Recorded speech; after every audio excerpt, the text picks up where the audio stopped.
তপতির cook হাউসে সবাইকে স্বাগত। আজকের রেসিপি গোলাপ জামুন।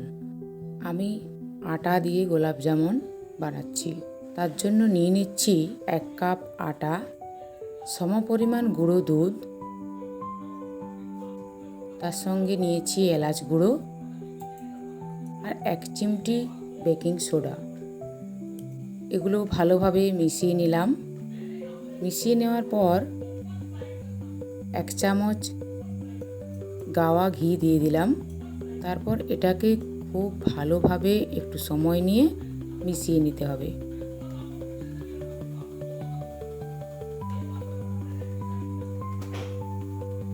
দেখুন কীরকম ঝুরঝুরে হয়ে গেছে।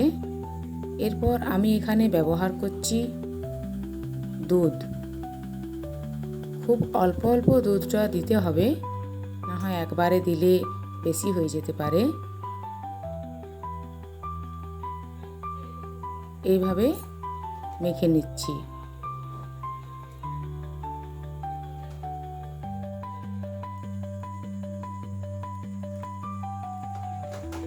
এখানে আমি যেহেতু রেস্টে রাখবো না, তাই সেভাবে মেখে নিচ্ছি। আপনারা যদি রেস্টে রাখেন তাহলে আর একটু নরম করে মেখে নেবেন। এরপর 1.5 কাপ মতো চিনি নিয়ে নিচ্ছি চিনির রস বানানোর জন্য।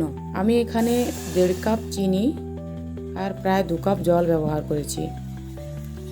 এভাবে এলাচের মুখটা একটু ফাটিয়ে দিয়ে সুন্দর গন্ধের জন্য এলাচ রসের মধ্যে দিয়ে দিলাম।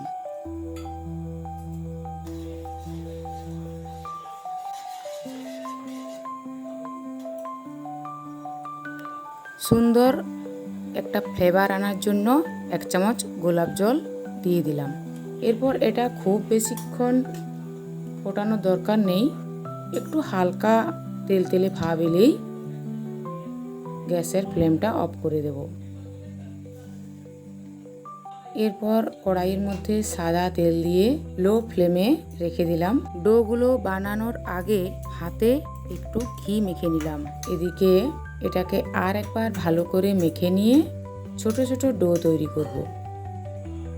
আমি এখানে ছুরি দিয়ে কাটছি, হাত দিয়ে কাটলেও কোনো অসুবিধা নেই।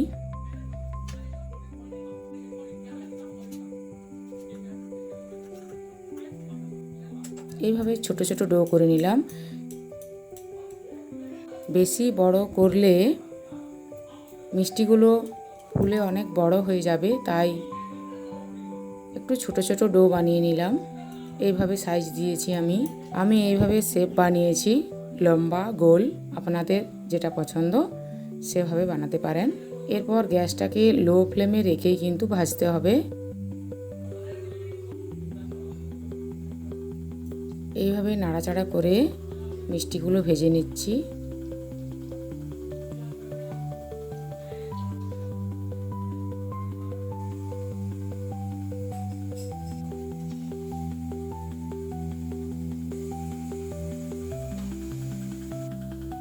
মিষ্টিগুলো ভাজা হয়ে গেছে, দেখুন খুব সুন্দর কালার হয়েছে। এরপর এগুলোকে একটা পাত্রে রেখে দিচ্ছি, হালকা করে ঠান্ডা করে নেব।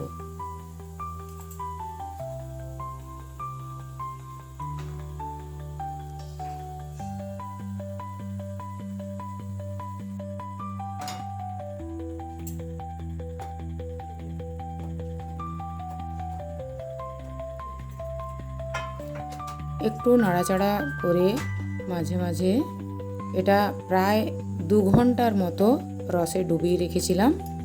দেখুন কি সুন্দর হয়েছে আর কত নরম তুলতুলে হয়েছে। ভিডিওটি ভালো লাগলে লাইক, কমেন্ট, শেয়ার করবেন। আর যারা আমার চ্যানেলে নতুন তাদের সাবস্ক্রাইব করার অনুরোধ রইল।